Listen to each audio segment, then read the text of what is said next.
Pemirsa, Partai Perindo menyatakan kesiapannya untuk mendaftarkan diri mengikuti pemilu 2024. Pendaftaran peserta pemilu 2024 dibuka mulai Agustus tahun ini. Wasekjen DPP Partai Perindo, Muhammad Sofian mengungkapkan rasa syukur Partai Perindo yang telah selesai memenuhi persyaratan KPU di beberapa tahapan. Partai Perindo juga menyatakan siap mendaftarkan diri untuk ikut dalam pemilu 2024. Partai Perindo selanjutnya akan berkonsolidasi dengan pengurus partai untuk mengumpulkan data-data yang diperlukan sambil menunggu waktu dibukanya pendaftaran.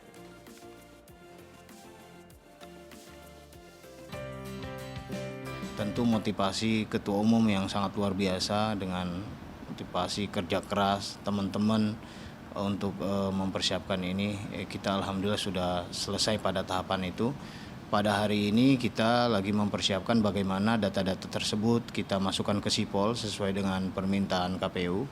Sehingga nanti pada tahapan berikutnya kita akan melakukan pendaftaran di bulan Agustus ya. Elektabilitas Partai Persatuan Indonesia atau Perindo mengungguli PAN dan juga P3 berdasarkan rilis survei Lembaga Survei Nasional LSN Gema Nusantara periode Juni 2022.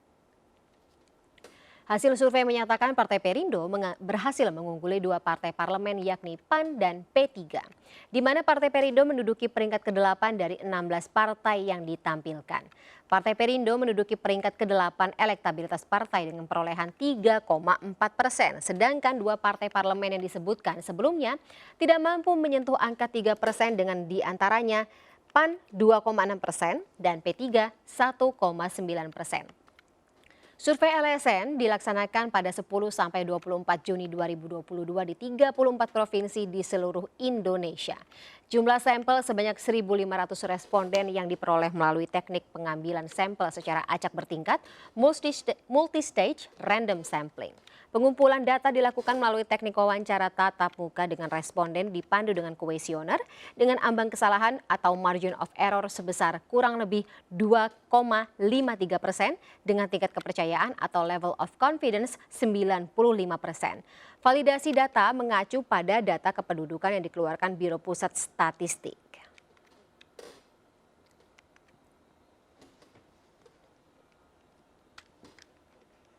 Dan untuk membahas hasil survei Lembaga Survei Nasional Gema Nusantara terkait elektabilitas parpol jelang pemilu 2024 yang menunjukkan saat ini ada parpol non-parlemen yang membalap elektabilitas parpol parlemen.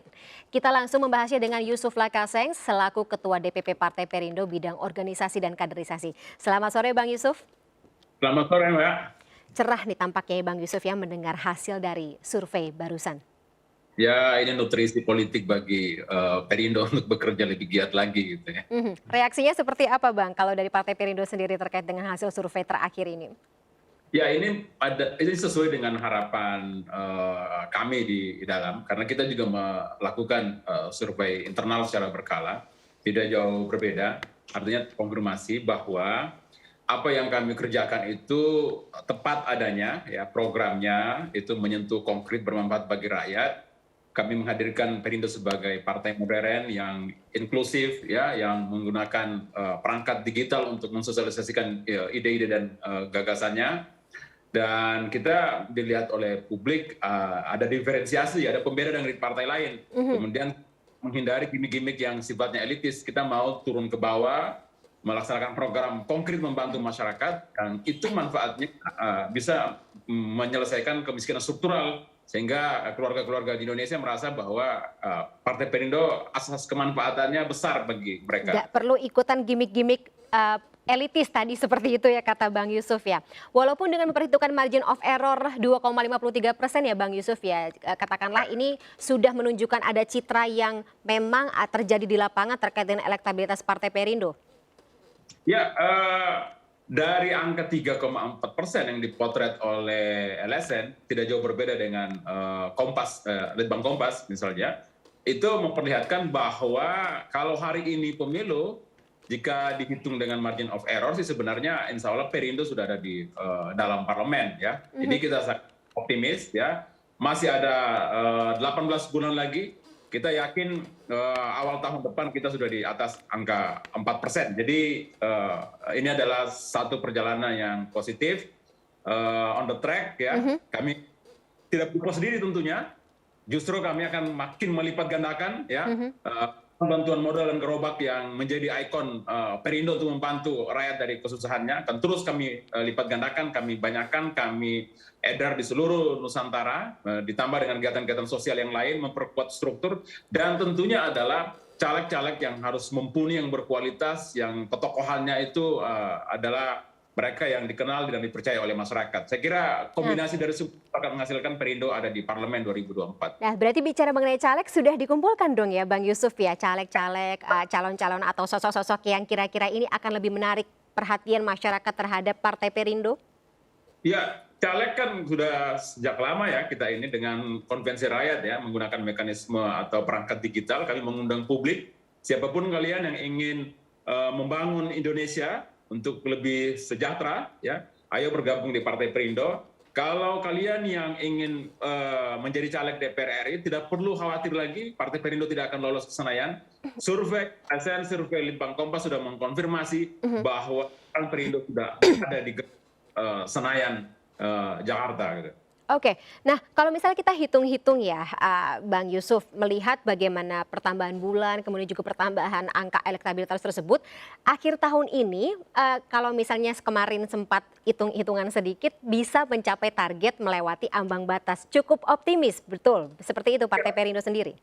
Optimis, karena setiap 4 bulan atau 5 bulan kita nyaris bertambah 1% gitu ya. Jadi kalau kemarin, kalau ini Juni surveinya sudah 3,4 gitu ya, 3,4%. Nanti survei di Desember lagi kita sudah yakin kita sudah di angka mungkin 4,1 atau 4,2%. Wah, jadi nggak perlu koalisi dong, Bang Yusuf dengan partai lainnya? Kita fokus untuk mendapatkan suara 4% ya. Target kita sih bukan 4%. Target kita adalah 8-10%. Oke. Suara yang ingin memperjuangkan UMKM ya. Memperjuangkan agar pendidikan itu diakses oleh semua masyarakat, bahkan kita memprogramkan pendidikan itu harus gratis sampai di perguruan tinggi agar kemudian lahir manusia-manusia Indonesia yang produktif, yang punya kemampuan dan kecerdasan yang bisa beradaptasi dengan perkembangan teknologi dan ilmu pengetahuan yang makin berkembang gitu. Nah, kemarin saya sempat ngobrol dengan Mas Gema dari LSN Gema Nusantara ini, Bang Yusuf, terkait dengan kekuatan dari Partai Perindo yang sehingga membuat elektabilitasnya bahkan sampai surpassing partai parlemen seperti PAN dan juga P3. Ada 3 sektor yang dikuasai, katakanlah seperti itu, untuk Partai Perindo saat ini: ekonomi, kesehatan, dan juga pendidikan, dari strategi atau proyek-proyek atau program kerja yang dikeluarkan oleh Partai Perindo dan menyasar masyarakat dengan tingkat ekonomi menengah ke bawah. Apakah ini akan konsisten dilakukan ke depannya, walaupun nanti Partai Perindo insya Allah akan tembus sesuai dengan target? Ya, kita tentu konsisten itu. Ya, survei sudah mengkonfirmasi bahwa apa yang kami lakukan itu benar adanya, menjadi kebutuhan rakyat dan oleh rakyat manfaatnya. Isu pemberdayaan ekonomi, ya, bagi modal dan bagi gerobak itu adalah simbolisasi ya kesempatan kami bahwa kami membantu rakyat itu bukan gimmick, bukan lipstick, tapi ingin membantu rakyat itu asas kemanfaatan langsung dirasakan. Kira-kira bantuan itu ketika diterima itu bisa memutus kemiskinan di keluarga mereka. Yang sekarang karena kita belum mengelola negara, jadi belum semua bisa dapat. Nanti kalau masyarakat percaya, maka program pemberdayaan massal itu akan kita lakukan dengan menggunakan sumber anggaran negara tentunya yang jauh lebih besar dari apa yang dimiliki oleh Perindo saat ini.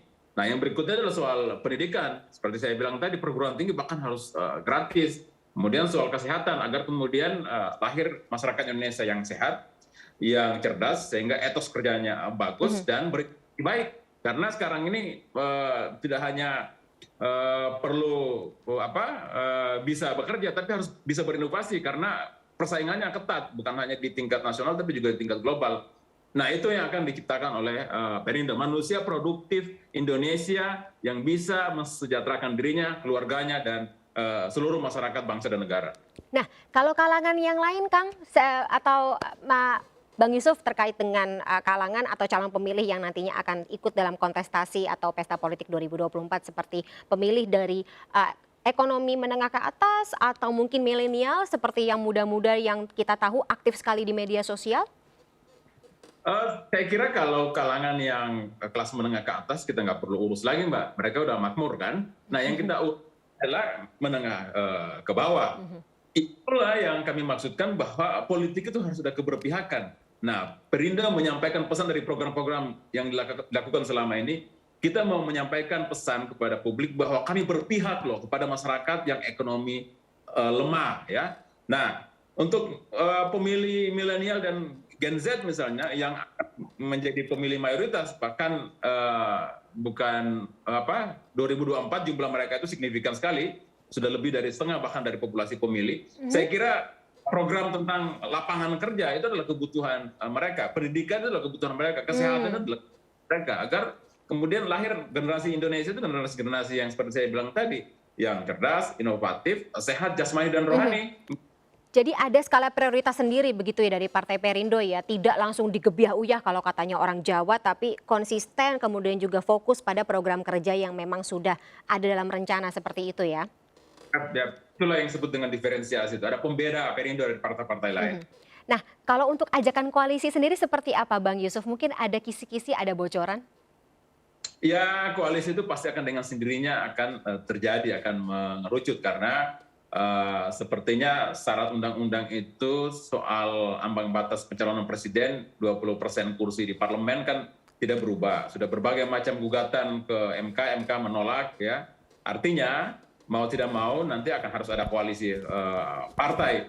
Tapi itu bukan menjadi fokus Partai Perindo. Fokus kita adalah tetap bekerja untuk membantu rakyat di tingkatan bawah ya, agar rakyat mengapresiasi Perindo sehingga Perindo lolos duduk di Senayan bersuara untuk menjadi kepanjangan tangan kepentingan masyarakat. Soal capres itu dengan sendirinya akan terjadi nantinya, dengan sendirinya akan mengerucut siapa muncul bertarung di Pilpres 2024. Sesuai dengan visi misi partai tentunya ya, dan juga ideologi yang diemban oleh partai seperti itu ya Bang Yusuf ya. Kita akan pilih figur yang dikehendaki publik. Bagaimana mengukurnya? Ya figur-figur yang sudah muncul di survei. Ya. Terbaca ya, sudah mulai ada sih gambarannya pesta politik 2024 ini kan seperti apa, sosok-sosok yang akan maju seperti apa, dan mungkin Partai Perindo sendiri sudah memberikan gambaran atau menetapkan gambaran yang akan atau menjadi acuan seperti itu ya Bang Yusuf ya. Sayang sekali Bang Yusuf, tapi karena durasi sangat sempit kita terpaksa harus sudahi dulu dialog kita sore hari ini. Senang sekali ada waktu bersama kami di MNC News Now. Sehat selalu Bang Yusuf, terima kasih sekali lagi. Sampai jumpa. Ya. Pemirsa tetaplah bersama kami, MNC News Now akan kembali sesaat lagi bersama rekan saya Herjuno Syaputra.